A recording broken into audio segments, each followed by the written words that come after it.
At 4 p.m. on Thursday, May 14th, 2026, I will call to order the special meeting of the Siskiyou Plan Commission. Roll call. White here. Bell here, Idler here. Parker. and Aaron's is excused. Okay, approval of the agenda. I'll preface this by saying we need to be out of here for the fire department at 6 o'clock, so we need to be done a little before 6. I'll make a motion, we approve the agenda. Motion by Bell, Second. second by Heidler. All those in favor? Aye. Opposed? Carried. Okay, approval of the meeting minutes. I'll do them both in one shot unless there's too many corrections. I either read them too fast or I didn't find any errors, so make a motion to approve. Okay, motion by Heidler, second by Harp. All those in favor? Aye. Opposed? Motion carried. Okay, comments, correspondence, concerns from the public. We did have a letter in the packet, that was from some time ago. Actually, that was since we had that, meeting. Ben and I sat down with, the Svards and Bjorn Johnson. That was about 2 weeks ago, but they just resubmitted that. Okay, is there anyone? Was that prior to their submission of the letter? Or was it? So the Savard letter, I think, is that right before they came in? And what do you mean by right before they came in? When we talked to them, so that was, one is from May 1st, 26, but then Bjorn's letter was from last. Yeah. That was last year. Yes. So they So wanted- you met with him after this letter was sent? After Bjorn's letter, yeah. Yeah, Okay. So is that something that's gonna go on a future agenda? to Yes. Solve that problem? Okay. Yeah. good. Yeah. That's, Pretty logical what they're saying. yes, that would be something we'll come back to for future items to be listed on the future agenda, which actually I don't think we have on this because it's a special meeting, Oh, sure. so. Okay, is there anybody out there? Yes, Paul. We're on number 4, correct? Yes, My name is Paula Haveen. Is this where I should voice my concerns about my change of property, or do I? so you'd make your statements here. I mean, this isn't a question and answer. You'd state it and then we'd hear it. So Okay, it's not a Q&A, but yes, this is where you would speak up. okay. Now, Yes, had Sarah to send both you and Ben, an email, and have yet to receive an answer from either you two, about why my property was rezoned. And also why, what are the dimensions now of commercial and residential R1? What are those dimensions? Cause I'm interested, I have someone who wants to buy it, and I cannot give them an answer to either any of those questions. Not that they care about who rezoned it, it's just me personally that cares about that. I missed that meeting because Sarah unfortunately didn't catch my email spelling correctly. And didn't know that the meeting, when that was finalized or approved on the 21st, I didn't know that. so without going back and forth on here, I will tell you that I was trying to set up a time for us to meet with you, Paul. And I reached out to Ben, but we didn't connect again on that. So that was something that we were going to do. Okay, And we did also have a sit down to discuss this as well, you and I. we discussed it, but you couldn't give me any of those answers. And then later, after, on the 24th is when I came in and we discussed it, and you told me that I could appeal it for $1,500. I missed it by 3 days. I didn't know that. Do I have 30 days to appeal it with no $1,500 fee or not? I don't know that. So again, this is not, I'm trying to give you what context I can, but this isn't a question and answer time. This is the public input. So we heard you, you'll hear. All I can say is we heard you and you should hear back from us. Okay, and I guess since I've only attended one meeting in 30 years of owning this property, and that was when I asked for transparency, and I did not get that. Especially at that meeting was one that I could have been asked, what do you feel about that? I don't know if that's how you do this. I'm just wanting to put as a record that I sent this email a week ago, and it would be nice if you guys could communicate at least with those of us that do email, that you could just say, we're trying to find a time to get to you, instead of just, I feel like I was just ignored or disrespected, because I've been asking for this information for a while. I don't wanna get in a back and forth here, and I can't do that. And I won't do that. I would say that it's not my intention to disrespect you, Paul. My apologies for that. Thank you. Okay. Thank you. Is there anyone else in the audience who would like to comment? Okay. On to 5A. Courtesy review of the Marina Building at 10733 Bayshore Drive. Get this open here. All right, so we do have Dave here, who is a representative from the Marina regarding the new proposed building at 10733 Bayshore Drive. The design process is substantially complete, and essentially the architecture, essentially the Marina is seeking additional feedback from the Plan Commission regarding the architecture that's been proposed for the new building. Right now, there isn't anything substantial in terms of the site plans for anything in terms of setback requirements, green space, or anything like that. So the primary courtesy review or intention of the courtesy review is to make sure that everything is consistent with the purpose of the code, and that it's consistent with the architectural guidelines as well. Anything you'd like to add, Dave?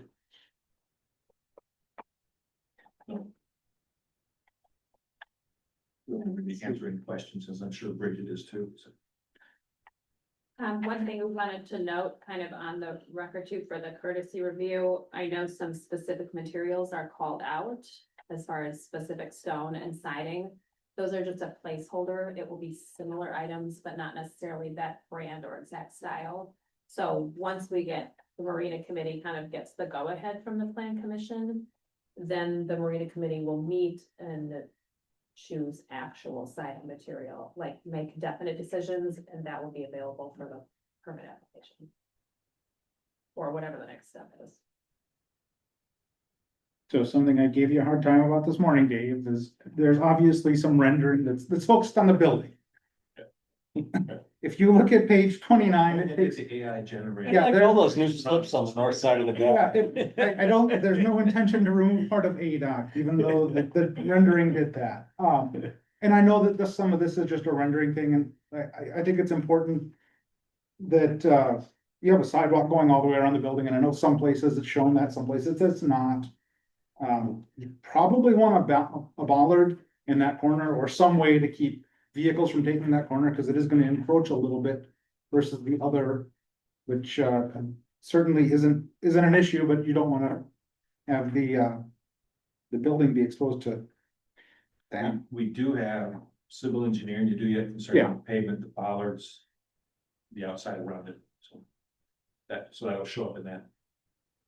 So one question that I had, Dave, was that shed that you have kind of behind the building.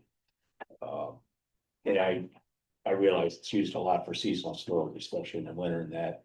Is there any option with the size of that staff room to maybe enlarge the work area and reduce the staff room area at all and absorb some So that staff room couldn't be shown as storage for architectural reasons, but we intended to use that for a lot of storage also. But we have a lot of things, we don't have enough storage space at all. We have a lot of things that you would not want to store inside, that we get from the docks and use outside. Okay. We have a lot of things that we store out at Parks Building right now in cold storage. All of our ice heaters go out there, all of our buoys go out there, all of our dock ramps, et cetera, go out there, so we'd have space for that. What we use that one for is all the plumbing and piping stuff. Is out there, that's where we put the grills at the end of the season. We also fill the bathrooms up currently, those are all full over winter, we have about this much space overall. So we would like to maintain that if we could at all possible. Petroleum products, our gas would sit out there, we don't want to put that inside the building. So we'd like to maintain that, plus we got permission from DNR, put that there. That's actually on their parcel of property that they, gave us a grant for. But when that was put there, we got permission from the DNR to put it there. So one more reason I don't really want to remove it. Possibly. Is it something, and this is just like discussion, that maybe some planting, screening around it or something, because Yeah, once we you do do that, we're also construction. talking about painting it to match the building once we get that figured out. Yeah, because once you lose all those trees back there with the construction, it's gonna be Yes, much more obvious.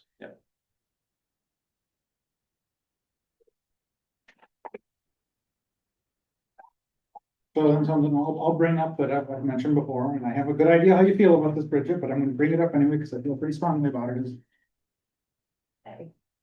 solar panels.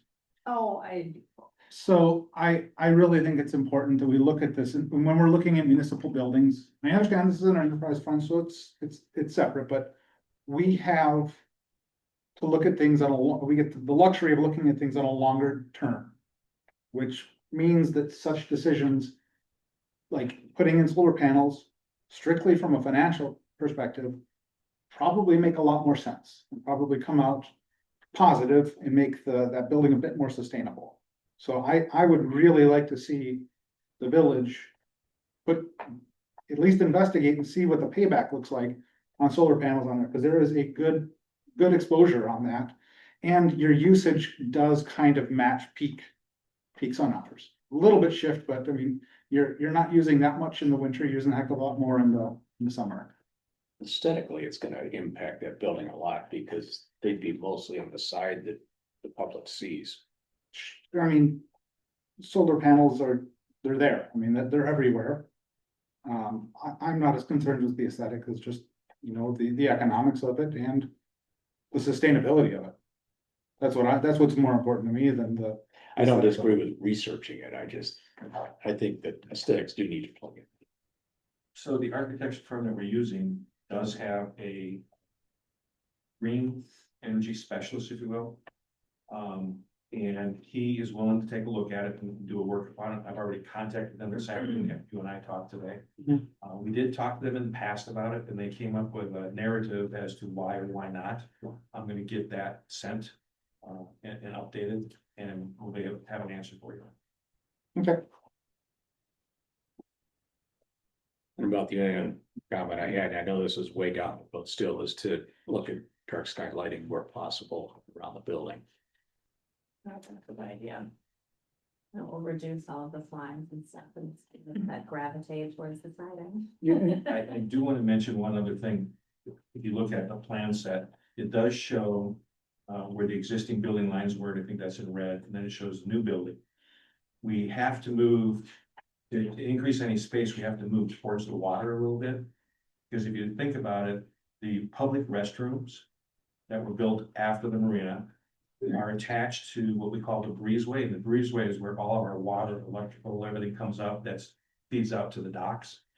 And that can't be moved, so that structure to the right of the building that's attached to it is all of our utilities and the current public restrooms. And so we couldn't move those.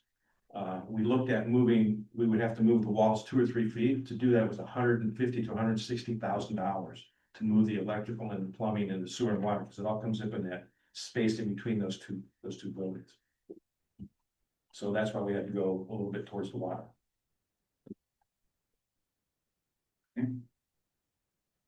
yeah, I'm aware that was kind of an anchor on it, because it just, as soon as you move an inch, it's Right. that you have to bake that cost in.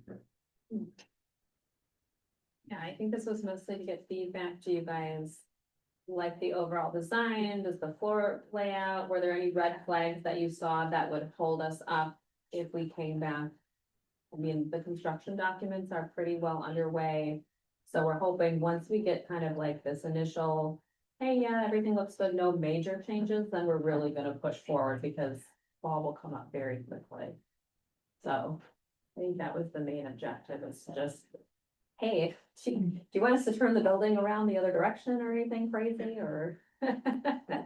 No, one comment I would have, and this would pertain to everything that's come in the last couple of years, is sometimes the renderings do you a disservice, and I know that we ask for them, but Mhm. I feel like this makes the massing of the building seem more than it really is.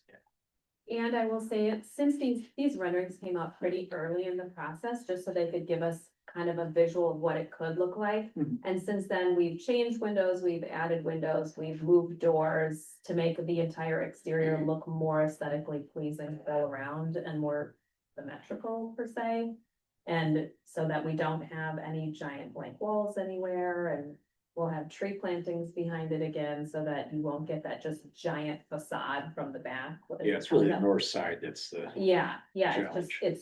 looks huge on here and it won't look this crazy in real life, so. Are you removing your communications tower? Yes, we'll have to remove it and then reinstall So that will be back there and so on. It's just gonna be how it is now, just a stub. It just clears the. it. Right, we're just trying to, when we redo the communications tower, we're trying to get enough height for a line of sight back to the parking lot on the other side. So you Okay. get cameras back in the parking lot. So it might be, it's about 5 feet or 6 feet too short now to get line of sight over to the parking lot where we put cameras up. is that something that could be incorporated into the top of the structure at all?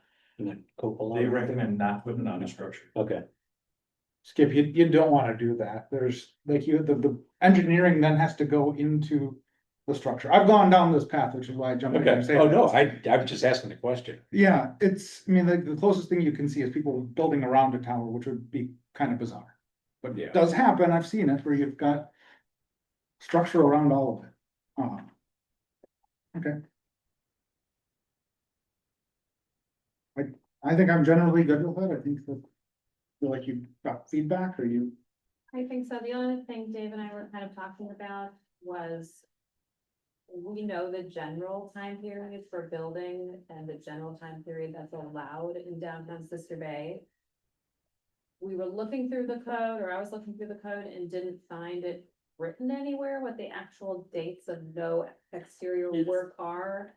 It's written into the development agreement as part of it. I mean, so I guess the question was, is it in there because it's a staunch rule, or was it just written in once and then it never got changed? Is it an actual ordinance that's been passed? We wanna know what kind of, like, could we start digging the foundation before Fall Fest for this, so that as soon as Fall Fest comes and goes, they can pour immediately? We're trying to figure out what kind of leeway we have and how much of a hard rule that is, or if it's just a widely accepted suggestion.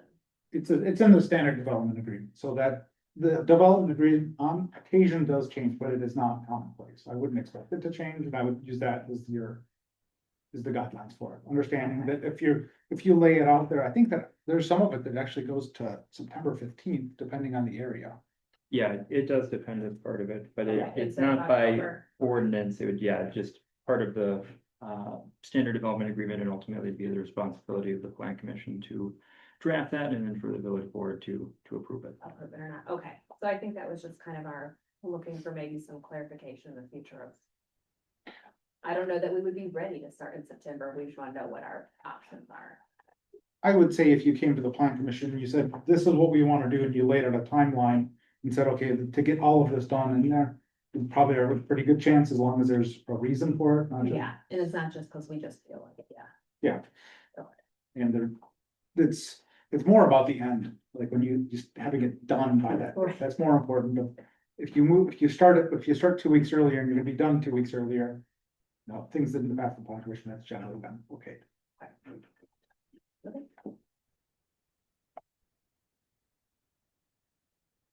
Laurel, do you have any thoughts? No, I'm still looking at the roof line for those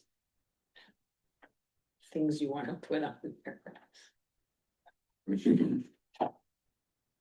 Okay. All right, then let's go on to 5B. Site plan review coming of age Sister Bay LLC. 106185 and 619 Sister Bluff Drive.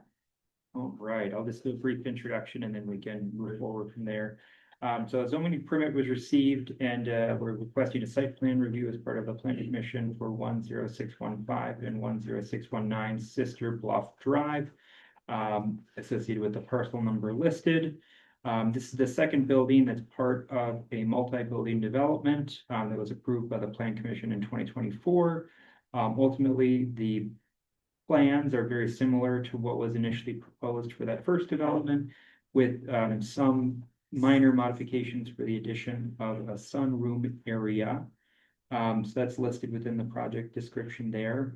Also something that is different as part of this is that initially as approved as part of the site plan, there would only be one driveway. What is being proposed within this site plan is that there would actually be two driveways. The proposed driveway is 28 feet in width. Village code would be a standard of 24 feet. And that essentially as part of an R2 district, it would only have approved one driveway, but a second driveway can be approved with plan commission approval. All other aspects of this have not changed from the initial plans that were approved, except for what was listed here. And I believe that is everything that'd be listed for this site plan review consideration. Do you have a new development agreement? So there is one that has been drafted that would outline this language as part of it. Sorry, I didn't mean to jump in. But it just depends on what conditions or what would be approved and not. But a draft is in the project folder. Sorry. It's just, I just want to give Gary a chance to speak here since he's here, and we can have our discussion, yes. Cool, thanks guys, thanks Elias, I'm here again, Derek and John, all here to see you. Ben summed it up actually really nice, the only change to the building is the sunroom off the back, the same materials, the same look otherwise to it. On the front, we first had presented back last fall, trying to modify that stormwater and the driveways in there. Big goal is to save the trees and provide some easier access to the property. The current plan, as you look at the lot right now, all the trees would technically need to be cleared between the front and the road. We really don't want to do that because that's where the stormwater pond is currently programmed to be. And it is some difficult turning movements. We said this last fall, and I know there's maybe a question of whether we were maybe being too over the top on that, but it's a very tight curve, especially if you're in the far stall of the far building to make it. I know many other driveways are wider, have a bigger area to make a swoop to turn in. Ours is not at 30 feet, so we're hoping that we can have a traditional one driveway per front of the building to come in like most lots are designed. On that newer plan, you would have that traditional in and out. We would save a significant amount of the trees in front. Only need to take down very minimal to have the two smaller driveway throats in. For the record, 24 feet would be just fine. We don't need the 28s we're showing. And we did confirm with our engineer, that was a question last time about the water storage. You confirmed that by digging a deeper pond, it's a little squattier the way it comes between the buildings, that we can hit the same stormwater capacity and green space minimums required. Happy to answer any questions. Commissioners, questions for Gary? This is more of a, I didn't get a chance to drive by there today, I got a little busy. So are either of these buildings there already? Mhm. One is there and we're just looking at the second one? Correct. Okay, so building one is on this plan that we're looking at is already built Correct. with the single 28 But no, wide driveway. Well, it's just gravel right now, correct? Or yeah. correct, it's correct Yep. right now. But underway. Correct, so we didn't put the driveway in yet, knowing that the second building was coming, we didn't want to root any concrete, so that will come later this year. Okay, so the building's there with the driveway. Correct. Okay. It's been a messy pea gravel situation for the last year and a half, but it's there. Those words. So we're just looking at building number 2. And the biggest thing was the sunrooms. Which I don't know if there's a rule against it, but I thought they looked cute. And the second thing is whether that 28-foot driveway gets split into two 24-foot driveways. Correct. So how? So does- it's being proposed as 28 in width, and then what is allowable is for 24. Page Page 41, 41. 24, 20, it's just what the engineer put in, I think, based on his design. Oh, gotcha. Okay. I'm on 41. I'm totally missing something. How would two 24-foot driveways take out less trees than one 28-foot driveway? Well, right now, excellent question, so right now. It's like, I'm not looking at this the right way. Right now, the way it's designed, it's a shallower retention pond area, so all the trees in front. Wow, so if you're looking at the lot right now, there would be no trees between our garages and Sister Bluff Drive. Okay, So there's a row there that essentially was saved from our construction to make the driveway as narrow as possible to save those. But if we change and put in the 2 narrower driveways going up to each garage, we can take the area that we already had to clear out for the current approved driveway approach, make that the pond deeper, and save everything else there, minus just a couple to get throats for the new driveways. Yeah, So the if vast you, majority of what you see there will stay. yeah, if you go by the site, what's already cleared in the middle of the current driveway. And then what they would have to do on either side will remove almost all the trees except on each end. We really do like it, we'd like to keep, them. yeah, well, I think it probably looks pretty from the street. Absolutely. Is there a rule against having to, I saw something was mentioned in here about it, but. It was initially proposed with one driveway, that's how it came to be. One of the things we went back and forth a few times with Garrett over the course of a few years was making some modifications actually, so you could save some of the trees in the backyard. Amongst other things, so it's the modification from it. And I gotta tell you, my thought is, how narrow can you go? You said you can go 24, can you go 22, can you go 20? We can save as many trees as we can we If do you guys say like yes, 10? you will. 10 probably a little too Okay. narrow, but 12 is. As wide or as narrow, I've gotten stuck.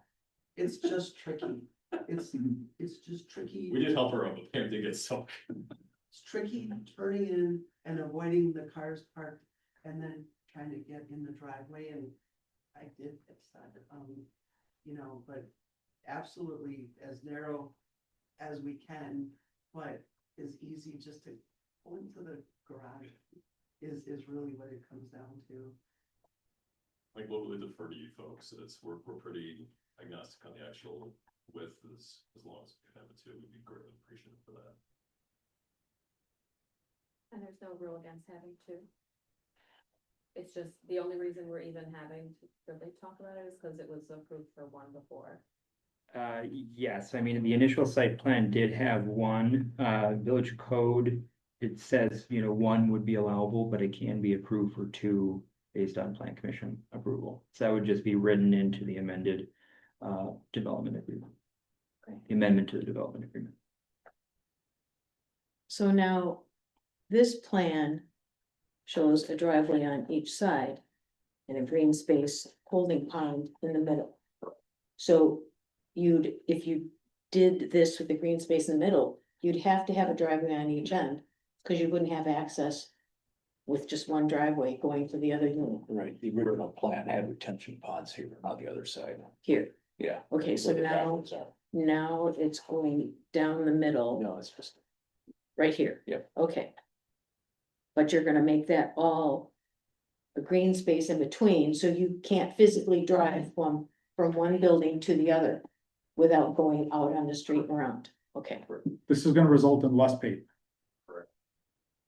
Yeah, so we take out everything that throat that takes you between the buildings, Mhm. and there were 2 doorways, which is a wider one, there's less pavement.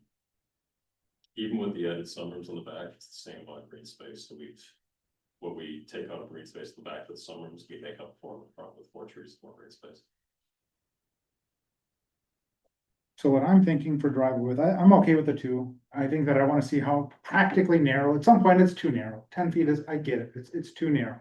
So what I was looking at here is, okay, how wide is an average pickup truck?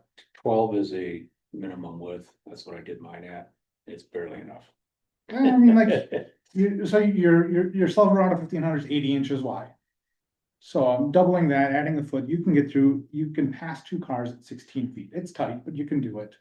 I'm thinking 18 feet would be reasonable for a width, you're gonna be able to have 2 cars there, you're gonna be able to go around, you'll have to go slow, but you guys should be going slow there anyway, backing up, going out of that road. That's what seems reasonable to me, I don't know how everybody else feels. We'd be good with that, you'd be okay with that? absolutely. I personally think that the 2 driveways make more sense with the way the buildings are gonna be laid out. And with that center section being green, I don't know what you're gonna put in there. Are you gonna put like shrubs or just grass? It's probably a combination of. You've got the small- propane tank there. Yes, it's So- behind. Or they're back between the structures. Okay. Yep. So the truck still has to be able to get in there It backs and, into it. yeah, okay. It was surprisingly long hose, we figured out earlier this winter, shockingly, but have some screening there too, so people don't drive by and see propane tanks, so some spruce trees or something that. Yeah. Screen that. I think that we discussed last time too, when. Eh, I love propane, but I don't wanna see the tank every day. yeah. You'll love it until you get your new bill this summer. Then we'll turn the hose in. I think that's good. Do we need to make a motion to approve? This will come back as a development agreement, I would assume that we're actually gonna see. Correct, is that if those conditions are approved, development agreement has been drafted, and then that would come back at the next meeting for review and for a recommendation for the. village board. Is there room to add some trees? On the street side of the retention. pond? Where they are be taken out to make the driveway that's there now. I think, I mean. I've been by there, I think by the time we get all the driveways in, plus what's currently there, you're gonna be left with. Basically the trees to either side of the driveways. Our current agreement actually requires that we have to put trees in the street side existing anyway, so yes, but we agree with you, we wanna put some, again, some spruce and evergreen. Ones there. Yeah, I think it makes sense to put something back there where you've got the current construction driveway. Agree. Do that as part of making sure it's in. Yeah, I think we're covered by, but let's make sure when we bring it back, we're. Yep. We've got that in there. Is there anything else you were looking for, Ben, on direction? Okay, so just wanted to confirm, we said 20 for the width, 18. 18, okay, perfect. 18 for each of them. 18 for each of them. And then we're all good with the sunroom? With the site Yeah, I plan don't see review? anything Okay, that's factored with those. okay, Yeah, I mean, we're not hitting impervious surface on there. I can't No. imagine that matters. no, we are not. That is the only difference, and the architecture is basically Compatible the with same, The rest of the structure. compatible with what it is for the other buildings. What is the building height? The building height. Let's see, I know that it was in there. I did not remember. Say, Skip, can you repeat, you wanted to add trees, where? On the street side of the retention pond. Thank you. And we think we already have it covered, but we want to make sure it is.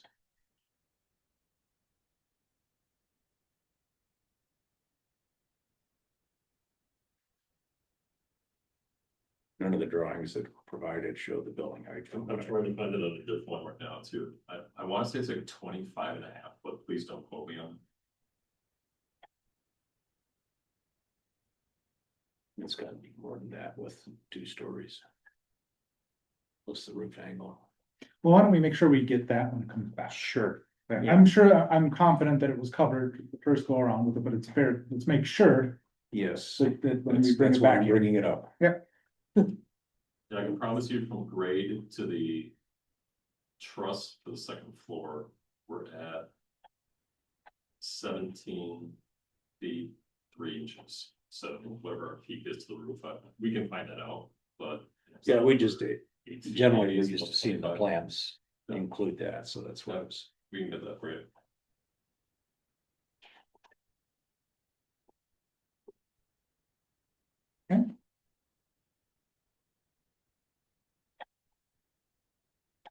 Good? Mhm. Okay, then we'll bring that back. As a document in the committee. Thanks, Garrett. I guess we're gonna see you again. You probably don't need to come here for that one, since it's just a development agreement. Well, can I see this from a formality standpoint, I'll also go quick here, I know we're under a time crunch. Our builders chopping at the bit to schedule subcontractors, knowing that this is kind of a formality to development agreement, right? Is there a kind of a some permit that can be issued for the building to start clearing and excavating more prior to that coming back? Until we see all the development agreement, I would be apprehensive to say start. Yeah, The good news is you're looking at the 26th. You're not a full cycle because this was a special meeting. Also next week, Not next Do Two it. weeks, a week and a half, Yeah, week and a half. We're at the Tuesday after Memorial. yeah. Perfect. Hallelujah. Look at you guys just winning today. Wonderful, that'd be great. Okay. Okay. Thank you all, appreciate it. Thank you. Okay, good then. Yep, we're good. On to 5C, standard zoning application shop restaurant.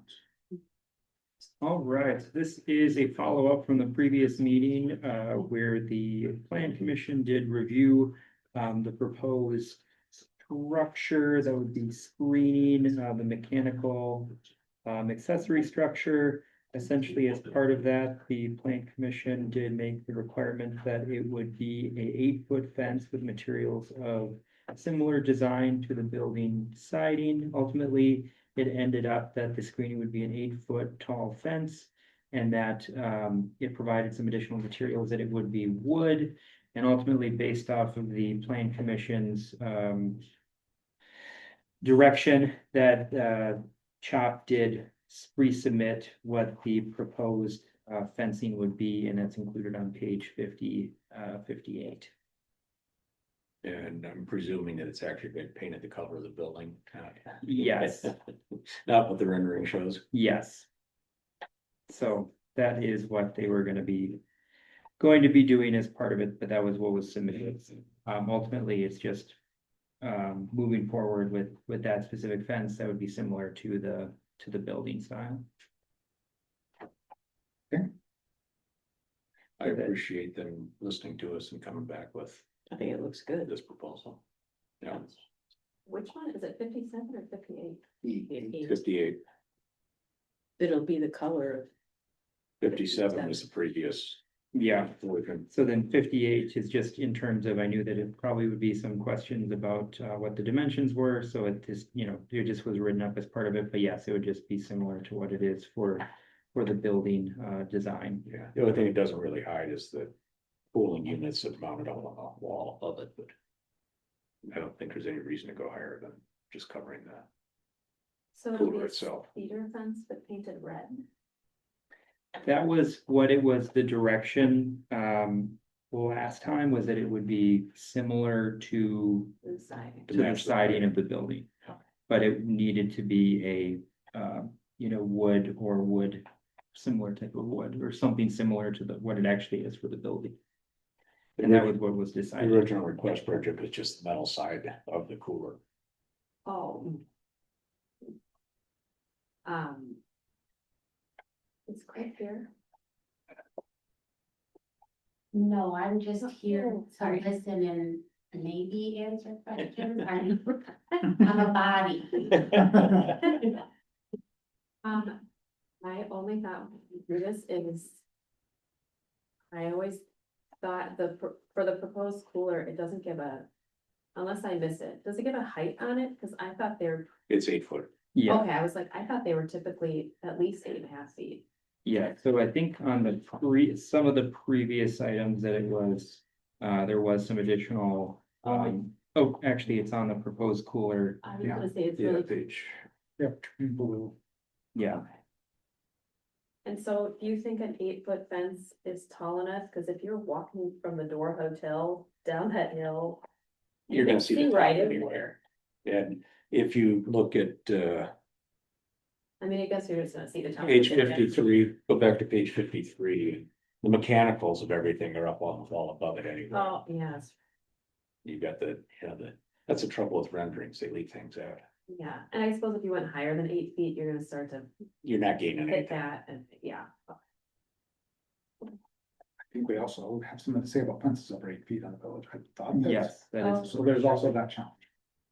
No, that is correct as well, and it also, in terms of the screen view, it's, the intention is just to make sure that it is screened, and there's probably not too many, 8-foot tall folks that are peering on over it. So when we're saying match the building, do we mean match the trim for the vertical and the horizontal, like, cause it looks like those are black there. And I know that I was ridiculed a little bit for suggesting it should be red last time, which seems to be we're on board with, but do we want to have that match? The trim. on the Well, that's building why I too? was asking if this rendering was accurate, because I think white and red matching the building is matching the building. Okay, Yeah, I think the trim should be white. I mean, I know everybody likes red. I don't even care if it's cedar or red. I think both would look beautiful as long as the trim isn't black. I think we just ask to match the building. Yeah. That's the simplest way to go. We were definitely wanting to do that, because we thought the white looked good as the trim too. Okay, So that would, motion on this one? yeah, that actually would be great if, motion to approve the standard zoning permit application, with the modifications to, the white trim and the call out of the color. The color to match the siding, the trim. White. So moved. Your motion by Heidler, Second, second by Harf. All those in favor? I, Aye. Opposed, motion carries. Okay. We will go on to 5D, revised site plan, definition community development. 2299 Maple Drive. And I'll let you go and then I'll give you a chance. All right, so here we have, a proposed site plan / plat submission, revision.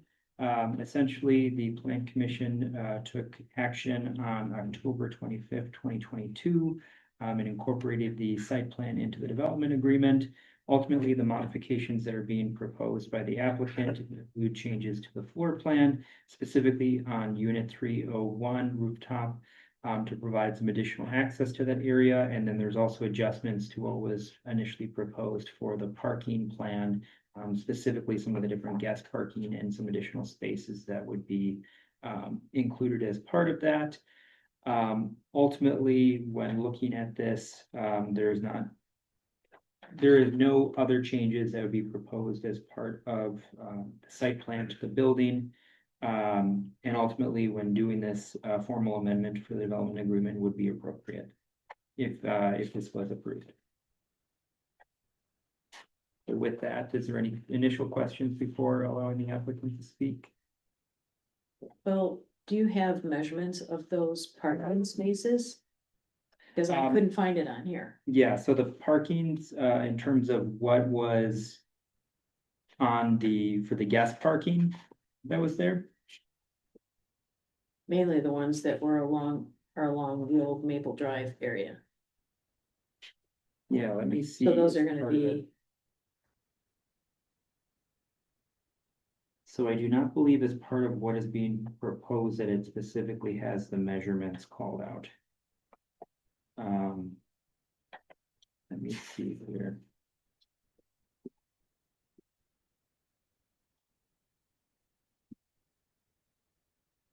What is the width of the drive in its design?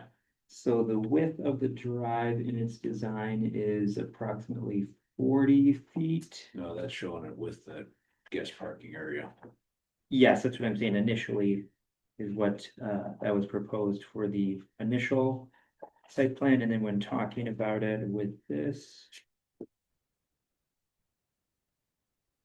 That is apparently what is also being proposed.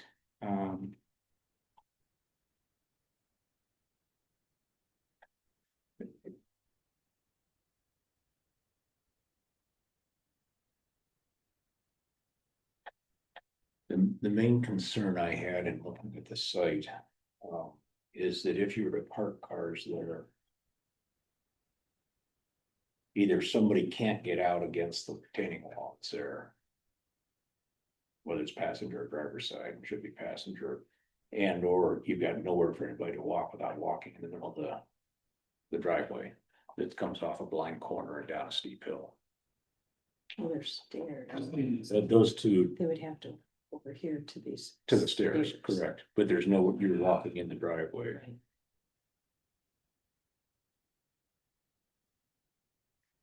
Right. It seems dangerous. But it's kind of the same thing if you're parking on a road. Yeah, but you're not up against a wall. I can answer. Yeah. Okay, so, yeah, the dimensions aren't on here, but there's gonna be a 3-foot area between the retaining wall and the parking. So a normal space is 9 foot, it's actually almost 14 feet. So when we built the retaining wall, in order for that to be structurally sound, each block has a V in it, so it's straight up and down instead of stacking them, which would have been a little unstable. So when we did that, it just left a little bit more room there. I think there was like 3 more feet. So when you look at the original, it's not 40 feet is from the utility, so it was 25. And then I think you add another, it was like 13 feet or something was the width of the guest park. So you got roughly 3 feet and then 10 foot for the vehicle. Yeah, so we're not gonna asphalt right to the retaining wall. There's still gonna be a 3-foot buffer there. And that's just gonna be stone, so for them to get in and out, they have 3 feet to open up their door.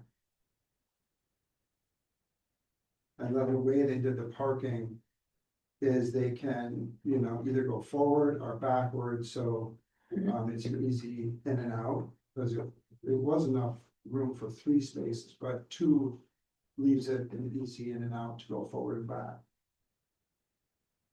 Are you gonna have them facing any direction or whichever way they will?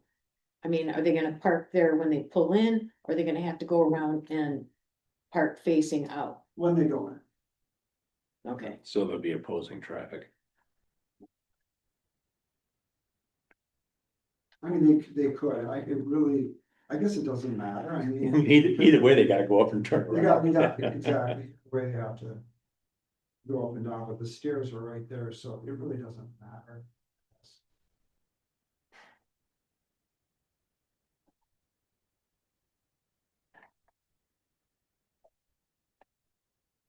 Ben, we have gotten some correspondence about this property.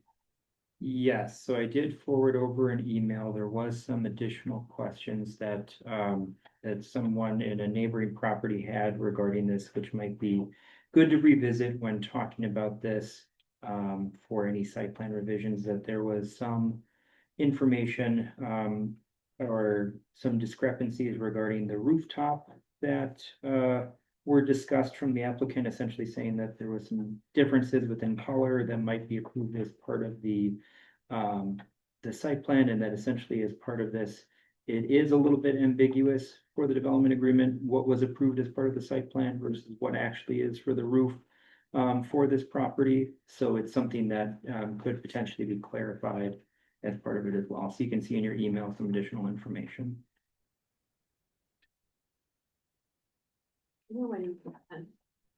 Oops, I apologize. That might not have included. Yeah, I don't see it here. I feel left out. I How does apologize. how does the proposed deck area differ from what's up there now? It's the same, so the deck area is the same. The reason why we wanted to have it under 301 is for liability for insurance reasons. So before it was common space, so anyone could go up there. And that's what, you know, happened, so. When you have your construction insurance in place, it switches over to the association of insurance. In order to do that, there's a liability there, so the insurance went skyrocket high, it was really high, so they were saying if you privately own that would be my responsibility, because I'm gonna own 8 of the units. And so then the liability would rest on me, not the association.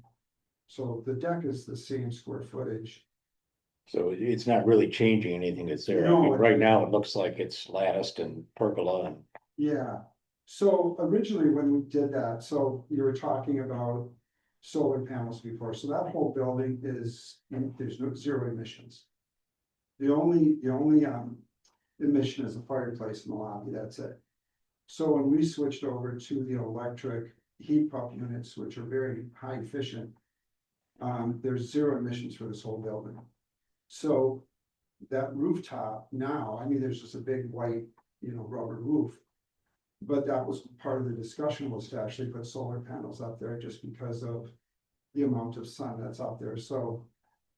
You know, eventually we could use that for that or whatever, but the main reason for it was just for liability reasons.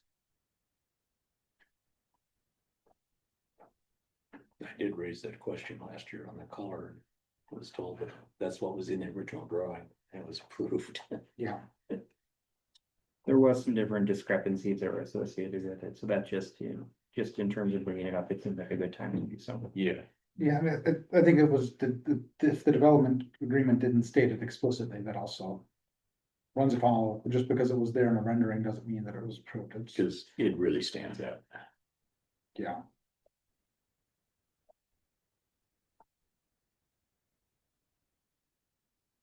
So doing the rooftop thing that you're talking about, it doesn't change the roof at all. No, It's basically just a liability insurance thing.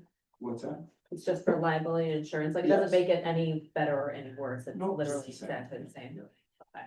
Yeah, it's hard not to. Okay. So are we okay with this? So I would say, just in terms of framing it, when we're talking about it, it'd just be for the approval, for the changes to the site plan for unit 301, and then if there's any approved changes to what was proposed for parking.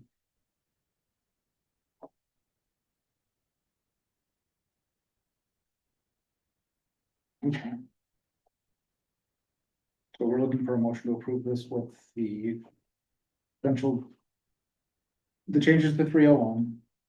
And then the parking as presented. I don't think we really had any changes on from what. No. Yeah, there was nothing else. Well, Okay. we're talking about it. Yes.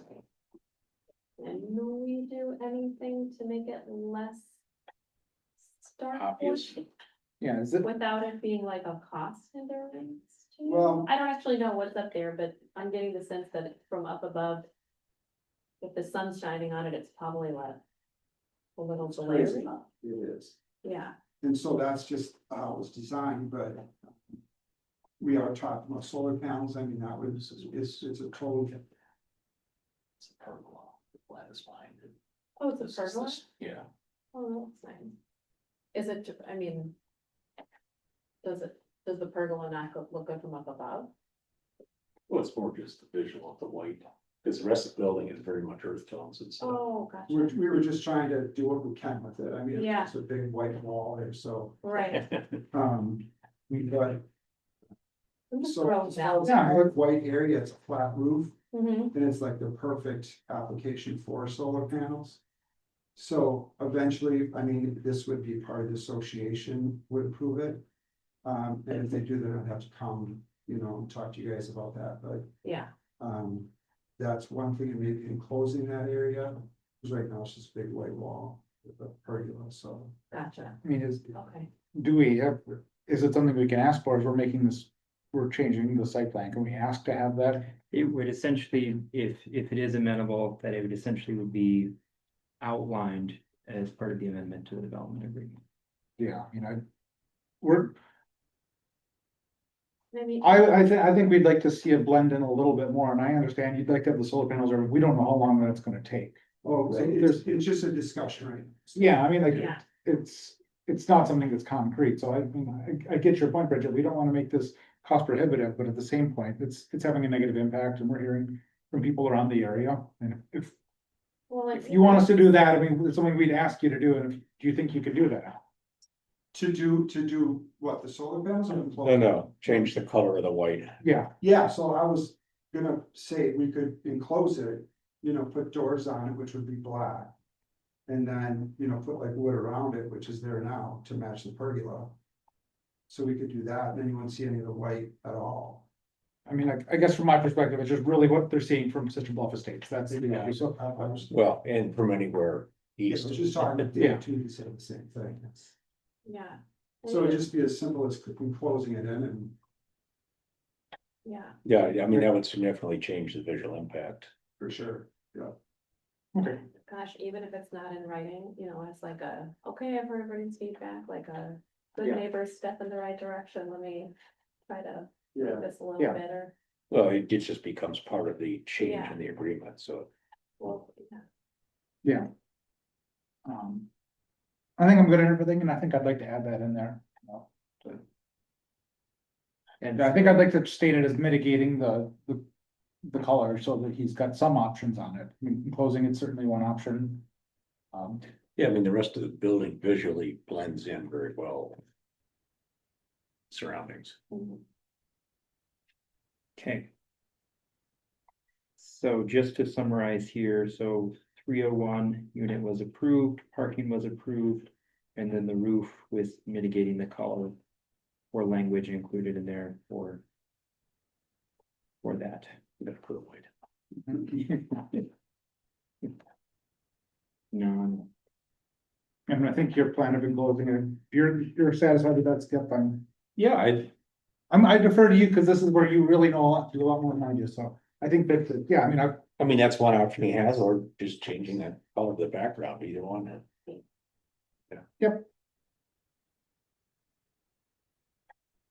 okay, so you want a motion on this? We wanna bring this back as a development agreement? Do we wanna? we can, I mean, it's, if you want to make a motion, great, otherwise it would just be something for direction for bringing back with the development agreement that would have a motion for recommendation to the village board.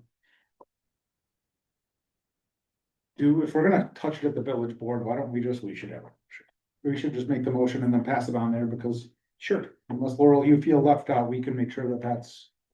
No, I don't, no, I'm fine with it. Okay. So, yeah, I'll make a motion, we recommend this as amended to the village board. You want to say that? I'll second it. By Bell, second by Harp, all those in favor? Alright, Aye. Opposed, motion passes. Thanks, Al. Okay, yeah, thank you. Okay, 5E, setback review P1 district, Peninsula Kayak Company, accessory structure. All right, so here we have something that is actually forwarded over from the Parks Property and Streets Committee. Essentially, they were exploring whether or not they would have a park vendor for having some e-bike storage, specifically at Waterfront Park. The location seemed to be an issue in the past, and they proposed two different locations. One was in red initially, so that was the first location, and then one was in yellow. And that essentially it's been forwarded over to the Plan Commission to make a determination on the different setback requirements and to set the location before the vendor can be approved to conduct business and have the shed at the proposed site. So when we're looking at this is in a P1 park district. The front setback is 50 feet from the center line of the public street right of way. And then for the rear setbacks, it's also fixed at 50. And then the side setbacks have not been determined, are instead determined by the Plan Commission based on the site plan review for the best option and use of the space as part of this. And so essentially as part of this, it's just some identification of generally, it's not the exact, if we're looking at a site plan, but just generally, if we're talking about it, the space within the middle would be appropriate based on the 50 feet setback requirements. And then it would be the determination of the side setback of where the placement of the shed would be without impacting the other property owners there. so we do The have, structure was in place before, just to state that. It was in place last summer, then it got removed. There was no complaint from the neighbor. I thought there was on the initial location. Yeah, or there was One of the some. locations did have, okay. When it was actually placed, I don't believe that. It was like right out the windows of one of the units there. It might have been after they moved it the first time, but the first, like, when it was first there, it was tucked away. in Oh, it was, yeah, it was under the bushes almost. Yeah. Go ahead, Skip. We do have guidance on the side setback. But I don't have any idea what that side setback is for the plan unit development that those were built under. Because in, the code's in 660303.9. If there's abutting districts, it goes by whatever is more restricted.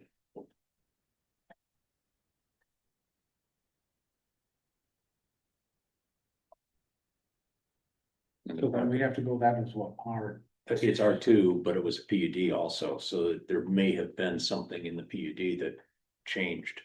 Because setbacks can be adjusted there. I don't have access to whatever that was, so. So the park's setback has to be the same as the R2 next to it? Whichever is more restrictive, when you've got two adjacent different zoning areas. Okay. And the parks is allowed based on what the plan commission suggests in review, that makes sense. But since it's against an R2, that's a planned unit development, those might dictate.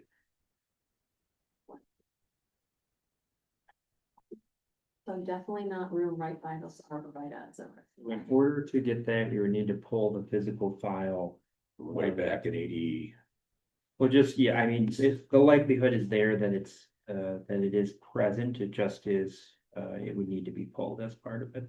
To see what the initial approved PUD. Oh, so we're gonna be past, I mean, like, if we don't approve this year, we're pushing it past the season. I gotta say that it almost feels like there should be a conversation with the neighbors. To say, where does this fit? That's not a visual impairment. And or is there an obvious reason for having it versus, I know it's a convenience for the vendor. They expressed that they're pretty amenable for having it wherever, as long as it's fine, fine with, both from the village and from the neighbor perspective, so. And that's kind of what I'm suggesting, that that discussion be had. Do we know how big it is? I knew I had the information for the shed. Let me quick just pull it up here. Was that part of the file? April of this year for parks. Yes. I just had it. I know that it ended up being a lot bigger than what the original Battle one was. This is a pretty wide open space right here. That's the trouble. I went by there this afternoon. Yeah. I forgot to look and see where the building line was, because I was focused on having a spot.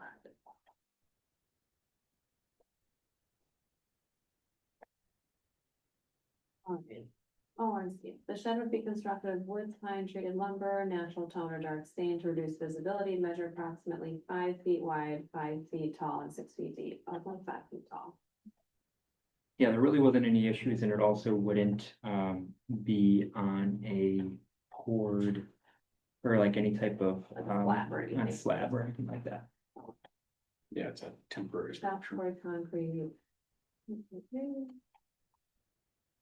No, it doesn't look terrible. No, it was revised as part of it as well from what was there last year. So this is something that would meet all the requirements. And then that's what we're talking about in terms of the placement for the setback, is that everything's good for the shed, it just needs to know where to go. Yeah, and we can totally talk to the neighbors. My guess is they're gonna say somewhere behind the corner of their building. Because if I'm sitting on my back patio at those condos, I want my view to be down the beach. I don't want it to look out and see 5-foot shed and have to, you know, it would kind of, if it's placed just right, it would totally block your view. So the new little yellow where you guys have it. And I believe the lot line actually is different than kind of what is done here for the 50-foot measurements. I think it runs parallel to the sidewalk. If I remember correctly.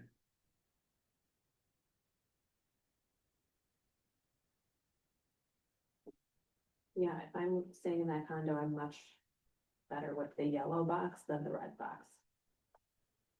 Skip, I'm not entirely sure. I know that in parts of the code, it does say that the more stringent requirement hold, but I think P1 is separate from that, actually. I think that P1 gives the plan commission discretion yes, and on a park, but I think we still have the guidelines of the general code. I would need to be more familiar to see if there's anything conflicting, but when reading it in terms of the P1, it did identify that the setbacks would essentially be, you know, the discretion determined by the plan commission. yeah, I think you're looking at 6603.029. No, 660303. Lots of budding more restrictive district boundaries shall provide side and rear setbacks not less than those required in the more restrictive abutting district.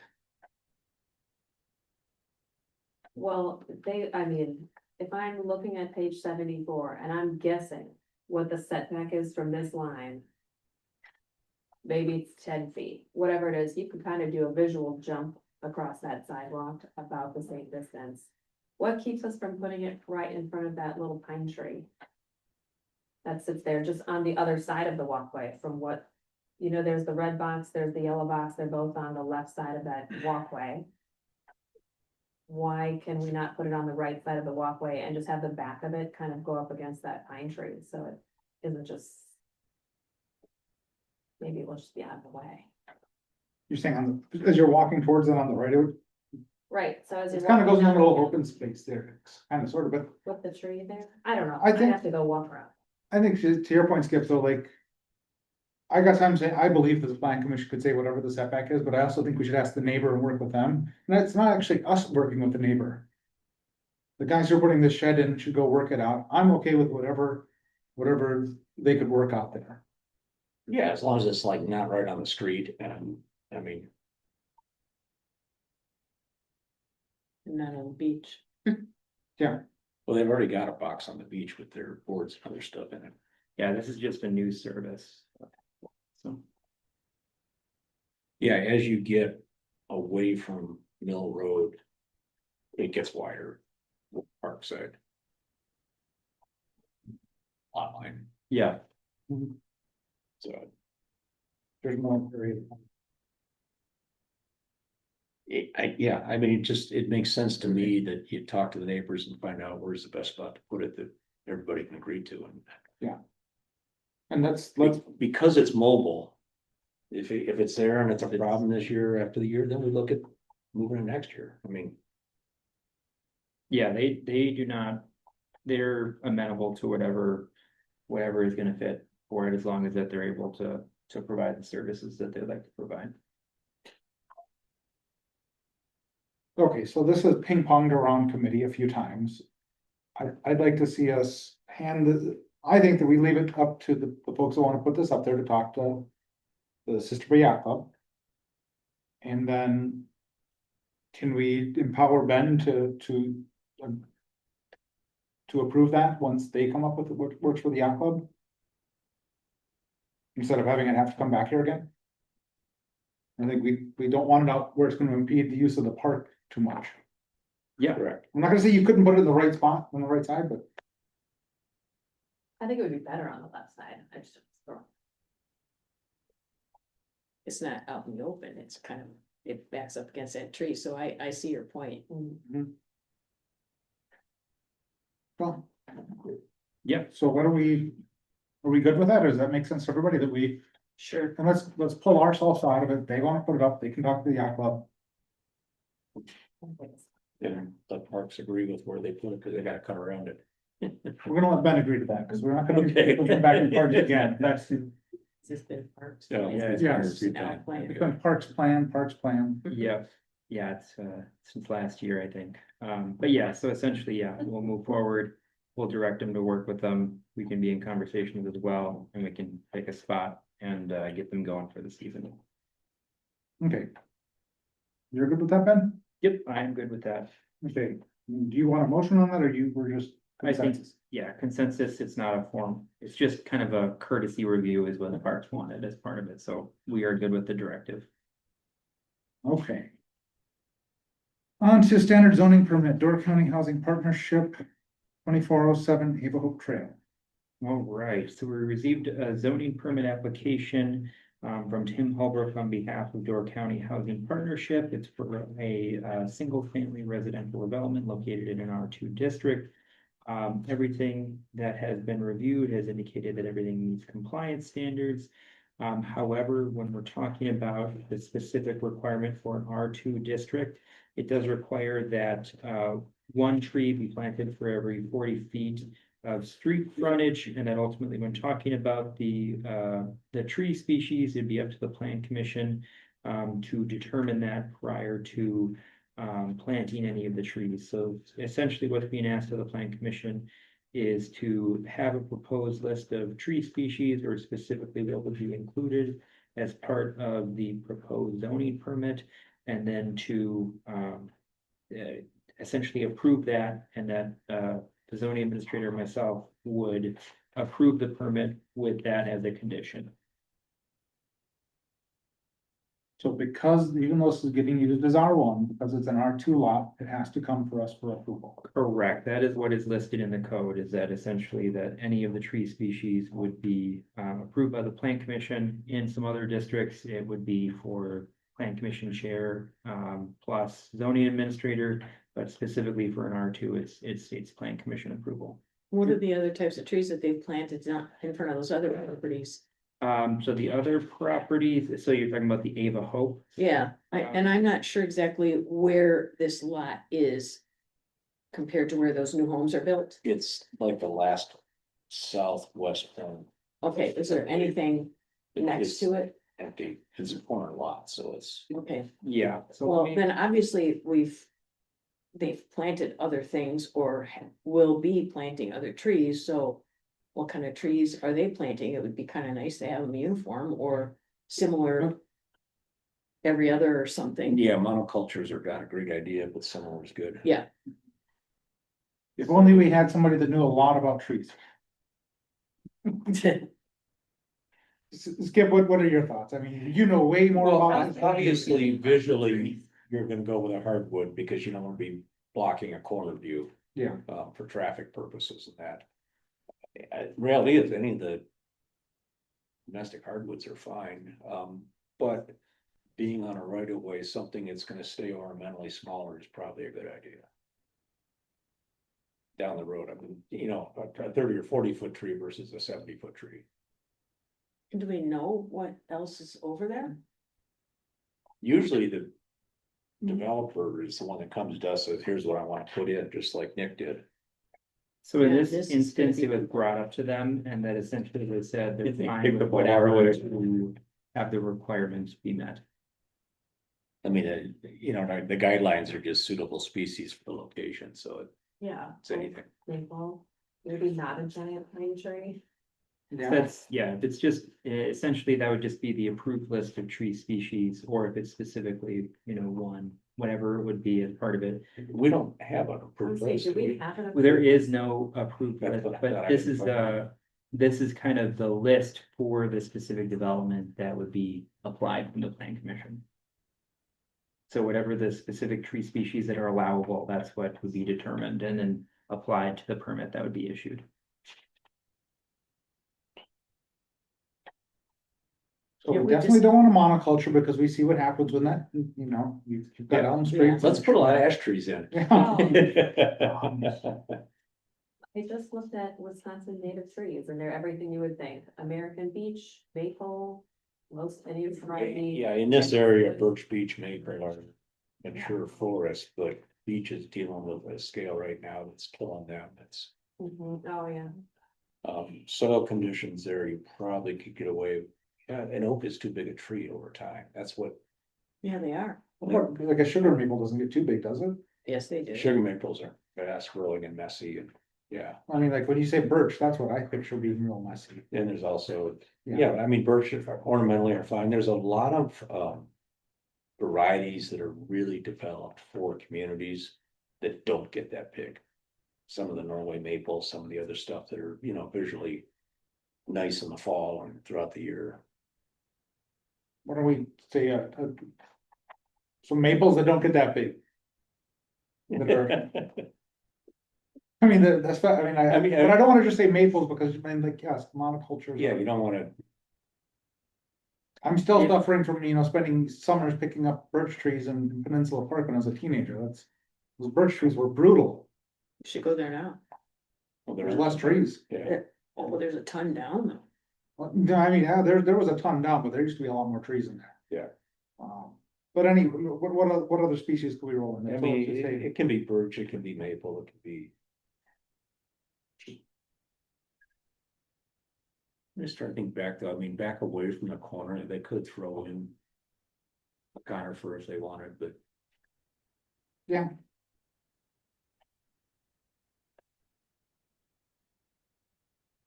Which becomes the white cedar, not the arborvitae, because the deer love those. Mhm. Okay, let's just say, smaller species of maple on the corner. Yeah, I mean, even there are some ginkgos that grow up into this area that do okay, and they're actually very tolerant to pollution. And Yeah, they're gonna get salt and everything else comes off there. no, the ginkgos are not. No, I'm saying like from by the road, you're gonna get. Yeah, You're gonna get junk.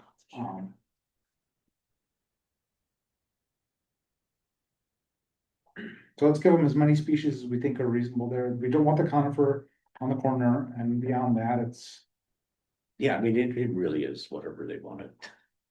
native species. Well, by saying native, you leave out the ornamentals, Yeah, which tend to not be quite as large.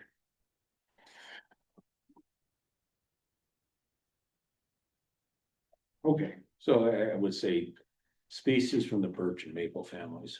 okay. That No gives them, conifers, right?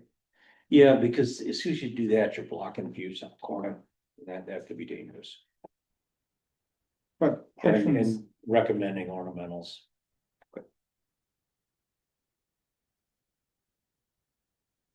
it looks like there's a conifer already on the further away from it anyway that's there. I think. I didn't really, there was like one tree on a lot or something. It was not much. Yeah, Yeah, it's not a whole lot. Yeah, way back on the northwest corner, it looks like one. okay. Is that enough direction then? Yep, that is enough direction. Okay. Then 5G. All right, 5G. So this is something that was brought up from previous meetings and just general direction on the zoning code.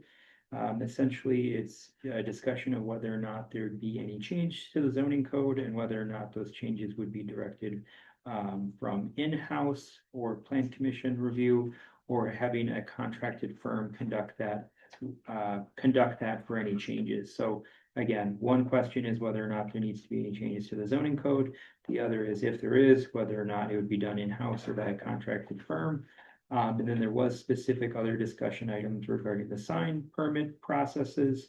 And then there also was some different discussion regarding the accessory dwelling unit, and whether or not there'd be any incentives for having additional access for allowing those, while also maintaining that those would not be used for any short-term rentals.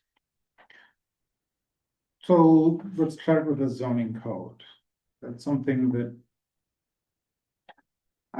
I had not looked at anybody else's zoning code other than Sister Bay's until 2019, when I was working with a consultant that Sister Bay was working with, back when Bo Bernhoff was the administrator.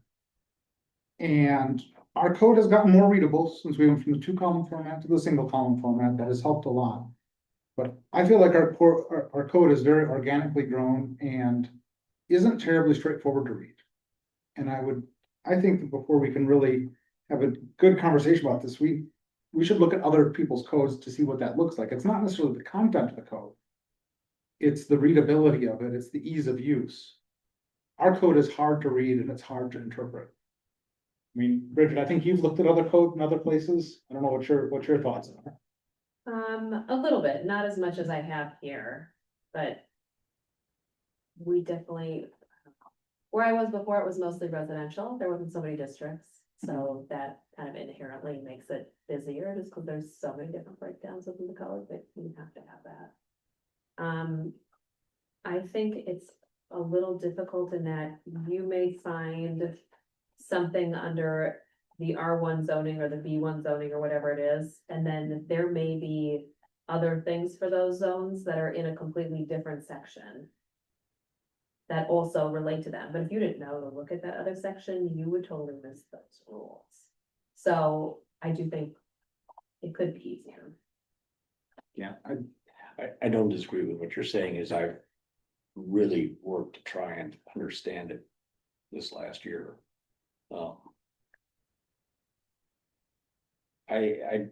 I think that a review would be the first step to really take a look and say, almost section by section.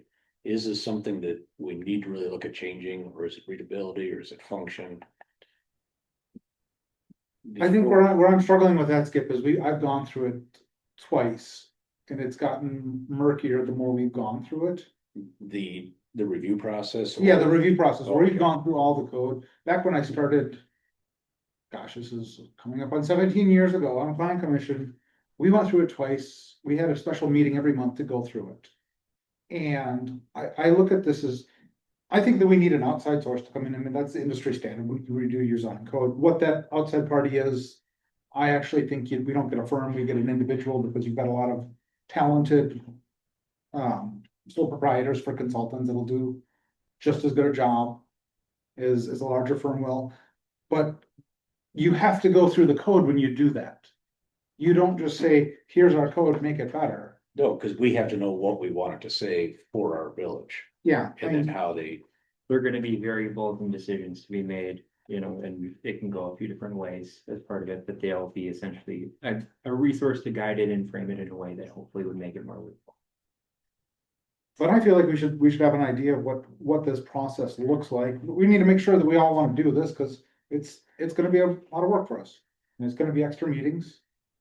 I feel like it's going to help the village substantially. Nobody's gonna go out there and say, wow, great, the new zoning code is so much better, but it's something that it is used all the time and has a tremendous impact on a lot of people. And I would say it impacts the average person more than it impacts the people who have more resources, because the people who have more resources will go through the process. And I've seen it over the years where they've challenged things saying, no, this isn't right. And sometimes we say, well, gosh, you're right, that isn't right, but somebody without those resources wouldn't have been able to push it that far. So that's where I'm coming from it, and I understand what you're saying, Skip, and I, because I've been there and I've done it, it's been a long time since we've done it, I'm like, I don't know that's gonna do it. At the same point, could we go through and review it? We could, I just think we should, I'd like to start on it. well, and what I was proposing with that is that gives us an idea of how big a project we're really looking at. You know, is it in need of a total redo, or is it sections, or is it? I'm hearing what you're saying, I'm not disagreeing with you. What if we brought in, I think Jeff Sanders is the guy I talked to in the past. Cause he had a lot of things to say about the code, and he told the whole plan commission was probably 8 years ago. So he's looked at our code in the past, I don't know if he's still doing consulting, he's out of the valley. So, funny enough, I mean, I called him regarding some of the strategic planning items. And, he did say that he was not accepting new clients right now, Okay, but But you might be no client, hey. Right. Well, I I mean, feel like, I'll go stop by his house this weekend, I'll be down that way. it could be potentially in late fall or early winter. If he said as part of it, but that was for the strategic planning, so I don't know in terms of ordinance if that would apply, but it would be a little while essentially if that was the specific option, but there are other firms that do provide, other firms or sole proprietors, essentially any planners, that do provide those services as well. What is your thoughts of doing it in-house versus getting somebody else done? I mean, I think you gotta know what you want, really, if you're doing anything in-house. And I do think that planners do have a really good perspective if it's something where you're gonna be building it up. Even if it is the same thing, but it's in a different format, that's a little bit more modernized. Typically have some really good resources as part of it. Whereas in-house, I think the majority of it, or the objective would be to, revise it. And it wouldn't be a complete overhaul necessarily, it'd be, tinkering around with it. So it depends on the intention. so I do know one other person that I've asked that has an opinion on this that's relevant to everybody, and that's Randy Nesbitt, the village attorney, and he said, you wanna have somebody from the outside do it. He said that for a number of reasons, and I could get him to list that out if that's. But I think also to your point, it depends on how big of a review it is, if it's a total code rewrite, probably. So. What's the next step we could have for here? I mean, I would be willing to reach out to Jeff, and just see if he'd talk to us for a meeting, because talking to us for one meeting is different than engaging on it. I know he had some strong opinions on it years ago, and I can't tell if he'd still be willing to share that, and I can ask him, because I was his point of contact here today, for whatever reason. I think we should have an idea of what the scope is.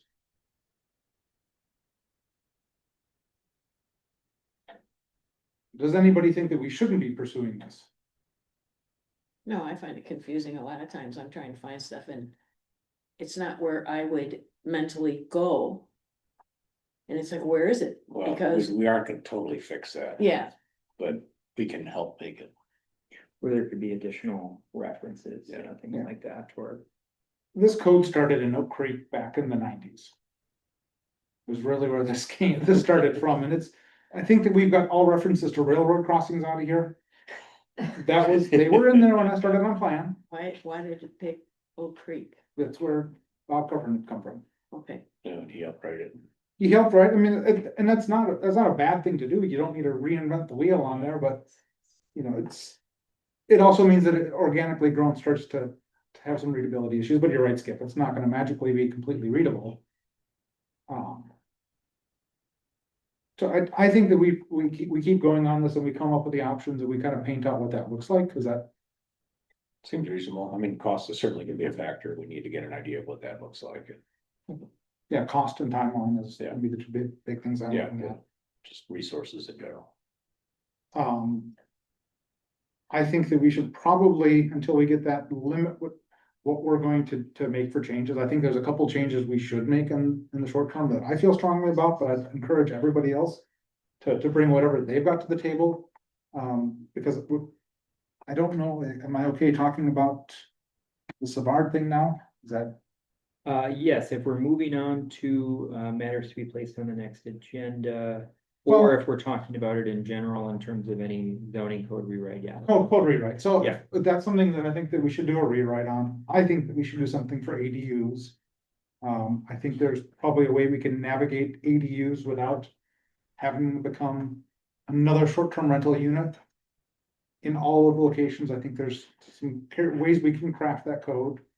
I also really think that we need to look at the B3 parking. Those are the things that I would have on my short list of stuff to revise, because I think that a full review of allowed uses in the different districts is something that should be taken a careful look at. As someone an outsider looking in, it looks like those have been developed over time based on somebody's business that was in there at the time yeah, and doesn't always fit future land use and the vision of the village. and I think some of it just seems bizarre. Like when you're like, okay, well, why are we stating this particular use? Yes. That's something that gets thrown in my face a lot when about my foot, like, well, you guys like this, I'm like, what, we do, okay? Yeah, in this request, I mean, it kind of falls into that same area, so. So I don't know that we'll get it on this for the next meeting, but I don't know if everybody wants to think about anything else that they'd like to see us review, because if we do a code change, we can do a text amendment, we can roll a number of things into that and do that as one public hearing. You know, not just this one item for the auto repair, but to get everything else out there. So we're gonna make these changes. Let's do a number at a time. Yep, each process would require a public hearing and ultimately go into the village board as part of it, so. Yeah, it's better to have everything rolled up into one, because each time a change would be made, it's the same process, which. You know, does also cost resources to get that through.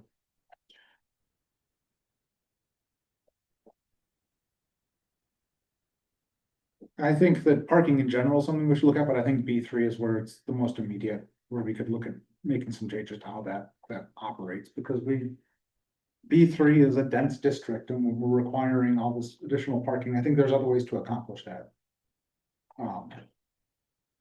But like I say, I'd like to encourage everybody to bring anything to the table they'd like to review. Maybe we can put that as an agenda item next meeting. Yeah, kind of scan through the code, read it, make notation, sticky Well- notes. I'd say pick a handful of things, but yeah, I mean, like, we need to go through it all, but there's. glance through the code. I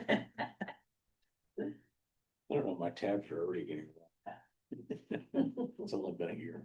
So then when they. That's why we like you. Print some more, they're gonna have to move all their tabs over. Well, as I do, that's I've got. I know you gotta change them all again. 3.2 megs. It's nice and small. Okay, Searchable would be nice. I think we've got some direction on there. Some of that will come back next meeting, some will come back in subsequent meetings. So now we're on matters to be placed on a future agenda. I think that I would say the Savard thing is ultimately gonna come back on the zoning code review, and their timeline on there was fall. They're not saying, well, this isn't going to impact them if this change happens by fall. Cause I asked them that, like, when do you wanna do this? Okay. Did they already purchase And the do- property they wanna do this on? No, I think it's contingent on that, Okay. but I think they've, And just an important point to make as part of this as well, that it would apply in terms of the changes, not only for that specific property, but to any property that be seeking to do that within that district. So it's not specific. yeah. But then if we do the code, we can bundle all those public hearings all at the same time and make things a little easier for staff. Okay, And then the only other thing would just be in terms of, there was requested at the previous meeting, there's just gonna be a section. It depends whether or not it's monthly or if it's quarterly for the log, for the permit log, that would be included as part of this. I would send that out monthly to the plan commissioners. And then we can. I don't know that we need to review it in the meeting, we just want to have people be aware of it. Just have it be part of, yeah. the I don't- information. And then if we, as long as we have a discussion item where we can bring it up, if we just put that on there as discussion of. Permits if something comes up. Yeah. Cause what I don't wanna do is go through every meeting where we read through every permit. Yeah. So one thing I did notice that sometimes makes it difficult to, with confidence, look at the reports that come to us, is on some of this stuff where the numbers don't add up. Where they'll give square footages of a house or a property or something else, and the math isn't accurate. You mean like on the Avahoe Court one? Uh-huh. I looked right at that and I was like, Yeah, I mean, The the 12 house he's feet building that is was- actually just slightly 12,000 or 1,296 feet, not. right, and I was like, so is it not including the garage? But then I added that up and it didn't make up the 800 square feet, and then I was like, does it? Maybe it's amount of space displaced, like front porch, garage, I don't. It's living but I space, it's not, Totally noticed that too, I Yeah. was like. you know, it's a 36 by 36 foot house. Mhm. That's not 2,000 square feet. I mean, we could work on a workflow and sure, we have Copilot as part of our Microsoft subscription, we could. You can get a workflow that's gonna go through there and analyze that. Because, I mean, just in that particular application, the square footage of the lot is not accurate either, so it, you know, just. If I can't trust that, then I all of a sudden can't trust the rest of what's being presented to us. You're saying on the application, Yeah, it's on the copy of the applications, and I.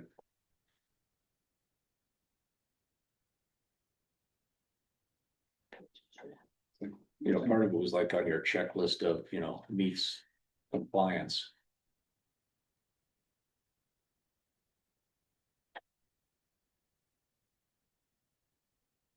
Of course, I didn't put page numbers on this one like I used to.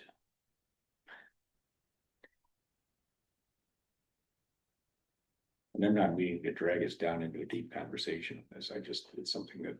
You got 17 minutes, get 4 minutes. on shelf.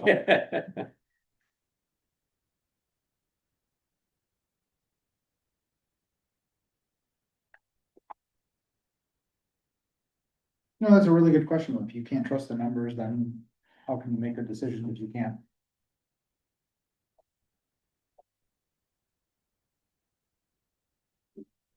You know, so like on this one, page 96 of the packet, they list the lot size by dimension. But then I'm on the previous spot where it listed the square footage and the math doesn't add up.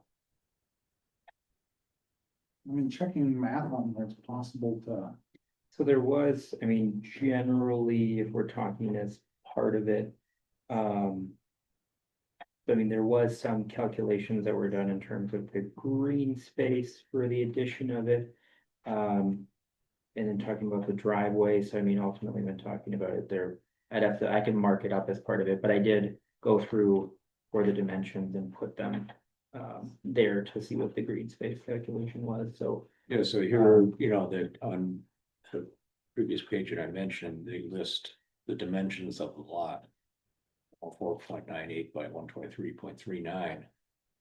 That's 12,953 square feet, and on page 82, it lists the lot at 13,068.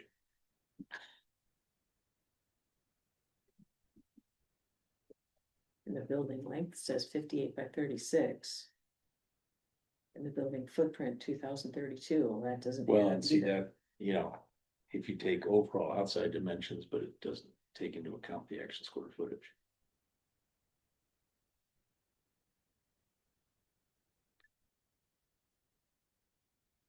I do have time to check all that. This is why I go down these rabbit holes. Oh, I need to take that. Yeah, I think, well, and on the building plans, it says the square footage is like 1296. And then I think I can't remember where I saw the 2000, I can see in the green space. It's on calculations. page 90.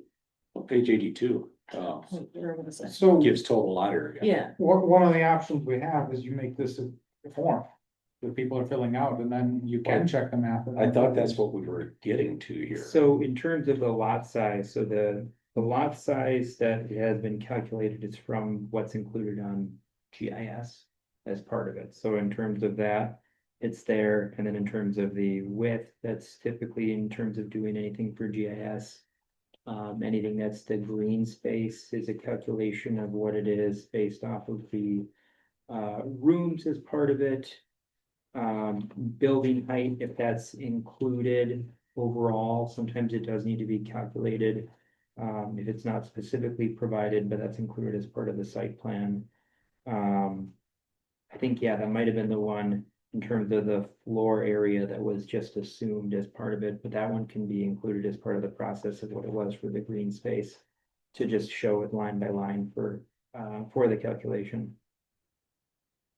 Of what it all needs to be adding up to. That's what I was saying, so it was like an electronic form, so that you could have math check it on the back end of it, that's only gonna catch some of this. Yeah, I just was bringing it up because it's something that obviously two of us recognized and. And if we're having to go by what's presented to us as accurate, we have to either accept it or reject it. And that's not to say the numbers were wrong, I think where I saw the 2000 square feet, it says. So on page 111, where it's calculating green space, those numbers totally make sense, like one is the house, one is the porch, one is the garage, one's the driveway, and one is I have to look at whatever. The total green space, total lot area. And then down at the bottom, it says minimum floor area, proposed total 2,032 square feet. I think that's where I got it and it threw me. I'm like, wait, it's 2,032 square feet. And then I looked at the plan, I'm like, no, it's 1,200 square feet. That was the only part. And that where tripped me that up. to But me the green came into space play makes sense. was because a 3-bedroom house, you got 1,200 square foot minimum for that. Right, and it was cutting it close, yeah, Yeah. but in this case, it cleared it. I think Yeah, that it was still the made only it. confusing It's- part.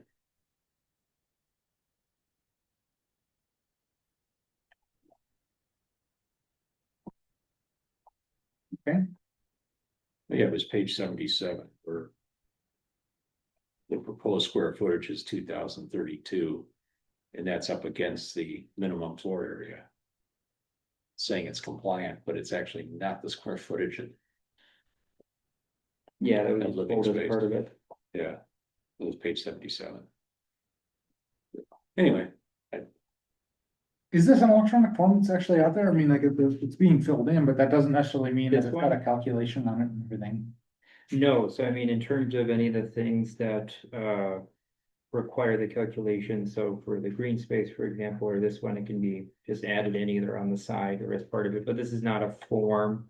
This is just something in terms of reviewing what is standard for the code and then just trying to standardize anything for the review process. and I really like that concept of saying, yes, it meets it, no, here's where it's different, so you got something to look at. Yeah, Yeah, just in terms of it and it. It's hopefully a lot of the same things, just different ways of looking at it based on the site, so it hopefully will provide some additional time savings, so. But yeah, we can include that as an additional, like making sure we're calculating it out and identifying it as part of it, besides just taking it at the word. Yeah, yeah. Okay. Anything else? Okay, then we have our next meeting is in 10 days, so. All right, motion to adjourn, motion by Heidler, Second. second by Harf, all those in favor? Aye. We're adjourned. So are we set for the 26th? Is that what